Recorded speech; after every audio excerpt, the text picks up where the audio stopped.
Buenos días, profesor. Buenos días, compañeros. Hoy les voy a explicar y les voy a hablar sobre Micaela Bastidas Puyucagua.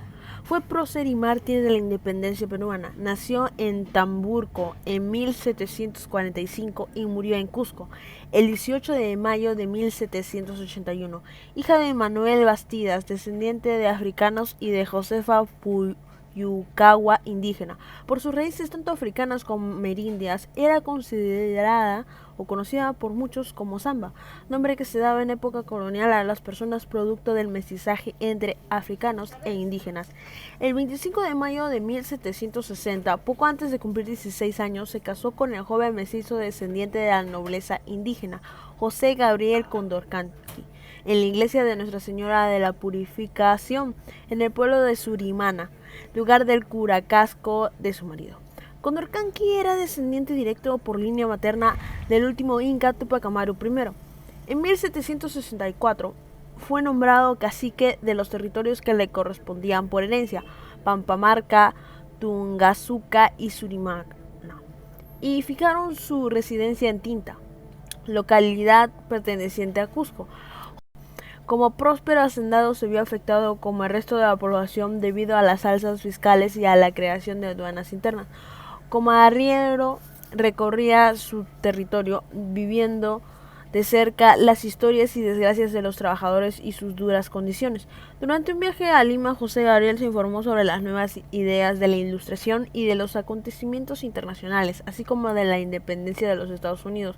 Como mestizo, sentía que toda la injusticia con su gente lo tocaba en carne propia. Realizó reclamos y solicitudes oficiales a las autoridades coloniales de Tinta, Cusco y Lima para que los indígenas fueran liberados del trabajo obligatorio en las minas y exonerados del cumplimiento de la mita, obteniendo siempre negativas o indiferencia, y comenzando a desarrollar una ideología libertaria basada en la defensa de indígenas, esclavos, criollos y mestizos, orientada a la independencia de su territorio y comercio de las decisiones de la Corona de España.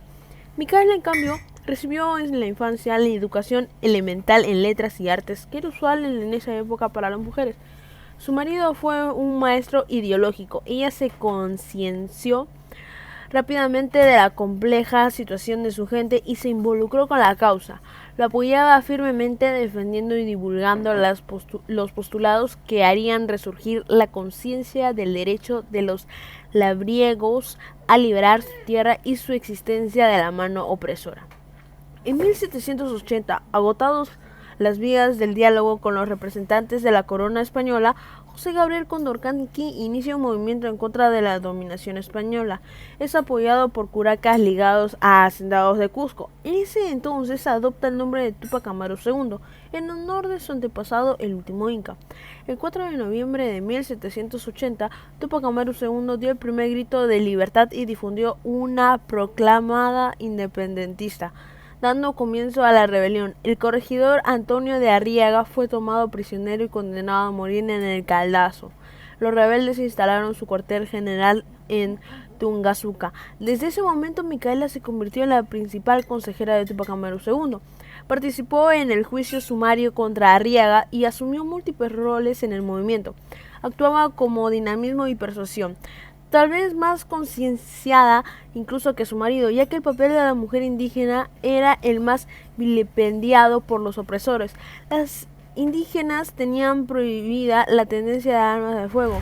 Uno de los mayores problemas a los que se enfrentaron fue la obtención de armamento.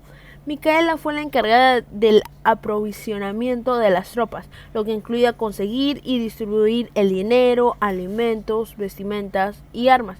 Expedía los salvoconductos para facilitar el movimiento de quienes viajaban a través de amplios territorios. Estuvo a cargo de la retaguardia indígena, demostrando diligencia y capacidad, implementando medidas de seguridad y luchando contra el espionaje. Implementó un eficiente sistema de comunicaciones, organizando un servicio de chasquis, mensajeros en quechua, a caballo, que llevaban rápidamente información de un punto a otro del territorio rebelde. En conclusión, eso nos quiere dar a entender que Micaela Bastidas fue un personaje muy icónico dentro de la primera rebelión que ocurrió en nuestro país en el proceso independentista. Eso es todo, muchas gracias.